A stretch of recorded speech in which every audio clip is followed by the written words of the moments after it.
হে high, আমি তানিয়া। তোমরা সবাই কেমন আছো? আশা করি খুব ভালো আছো। আমি তোমাদের সাথে শেয়ার করছি কাল ঠিক সকাল থেকে রাত অবধি আমি কী কী খেয়েছি আর কী কী করেছি। আমি সকালে খেয়েছিলাম একটা নিরামিষ ঝাল সুজি, যেটা আমিই বানিয়েছিলাম। বাদাম ছিল, আলু ছিল, তো সুজি ছিল, কাঁচা লঙ্কা, ক্যাপসিকাম, তো এইসব দিয়ে আমি একটা ঝাল সুজি বানিয়েছিলাম, যেটা খেতে খুবই সুন্দর ছিল। তারপরে আমাদের প্ল্যান হয়েছিল আমরা একটা রেস্টুরেন্টে যাব। আমরা গেছিলাম গোবরডাঙ্গার স্টেশনের খুব কাছাকাছি ইচ্ছেরানা বলে একটি রেস্টুরেন্টে, যেটি কিনা খুব রিসেন্টলি হয়েছে খুব সম্ভবত, আর খুব সুন্দর ছিল। অ্যাম্বিয়েন্স যেমন সুন্দর, খাবারের টেস্ট তেমনি সুন্দর, তেমনি রিজনেবল প্রাইস, আর স্টাফেদের বিহেভিয়ারও খুবই ভালো ছিল। তোমরা যারা গোবরডাঙ্গার কাছাকাছি থাকো তারা একবার অবশ্যই যেতে পারো।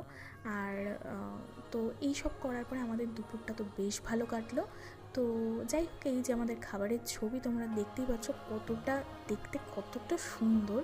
তো তারপরে আমার দিদির মেয়ের একটা বার্থডে সেলিব্রেট করে তারপরে আমি গেলাম বাড়িতে গিয়ে মা আমাকে ডিম টোস্ট দিল, আর পরের দিনের একটা চাটনি তৈরি করলাম। আর এই যে আমি এটা তৈরি করেছি, ইউটিউবে আপলোড করেছি, সব